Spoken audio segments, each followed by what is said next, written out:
कश्मीर वाले मामले पर अभी अभी थोड़ी देर पहले सूचना मिली है कि कश्मीर में सुरक्षा बलों ने स्ट्राइक करना शुरू किया आतंकियों को ऊपर। एक आतंकी इसमें मारा गया है और एक जो है भागने में सफल रहा है। एएनआई की रिपोर्ट के मुताबिक इस मामले आतंकियों पर के खिलाफ सर्च ऑपरेशन आज से सुरक्षा बल ने शुरू कर दिया है। अकीब बशीर नामक एक आतंकी मारा गया है और एक दूसरा आतंकी भागने में सफल हो गया।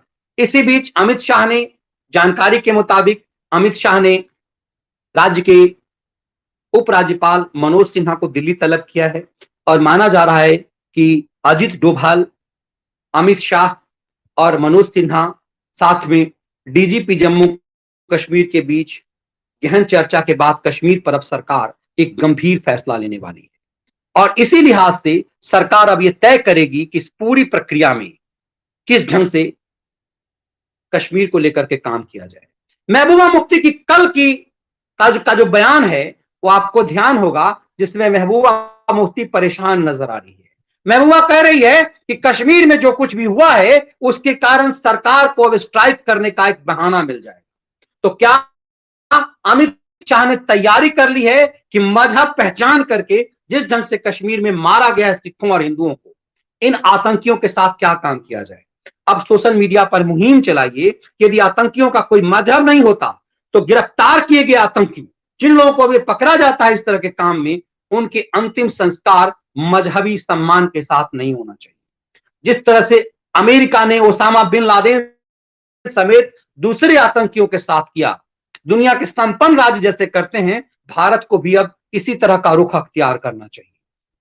और इसके लिए सोशल मीडिया पर आप अपने सरकार के ऊपर दबाव डालिए और वो कीजिए जिस ढंग की बात योगी आदित्यनाथ कर रहे हैं कि अमित शाह भी उसी स्टाइल में देश का गृह मंत्रालय सक्रिय हो और ऐसे लोग जिनकी हत्या की गई है, यदि मजहबी पहचान लेकर के की गई है, तब फिर अब ये कहने का कोई हक किसी को नहीं बनता कि आतंकी का कोई मजहब होता है। यदि ये कहते हैं अपने ढंग से, यदि कोई बहाना बनाता है, वरना कोई अदालत लगाने वाला संपादक फिर ये कहना शुरू कर देगा कि आतंकी तो 19 साल का ही था, इस आतंकी को गिरफ्तार नहीं किया जाना चाहिए।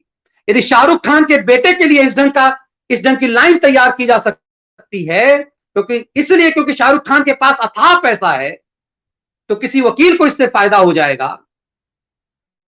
किसी संस्थान को शाहरुख खान के बेटे के फेवर में उतरने से फायदा हो जाएगा, तो फिर इस तरह से अपराधियों को पैसे, ताकत और रुतबे के अपराधी को अपराध करने की आजादी मिल जाएगी। ये कतई नहीं भूलना चाहिए कि नारकोटिक कंट्रोल ब्यूरो के पास यदि इतने सख्त कठोर सबूत नहीं होते तो narcotics control bureau Shahrukh Khan के बेटे से 15 घंटे की पूछताछ के बाद उसे गिरफ्तार नहीं करता।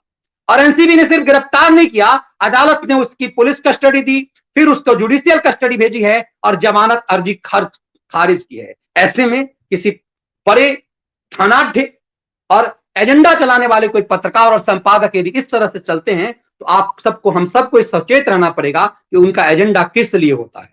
ऐसे ऐसे लोगों का एजेंडा किस लिए है? इसलिए क्योंकि शाहरुख खान अरबों के साम्राज्य के मालिक हैं और उनके किसी प्रोग्राम में आकर के उन्हें घोर टीआरपी दे देंगे।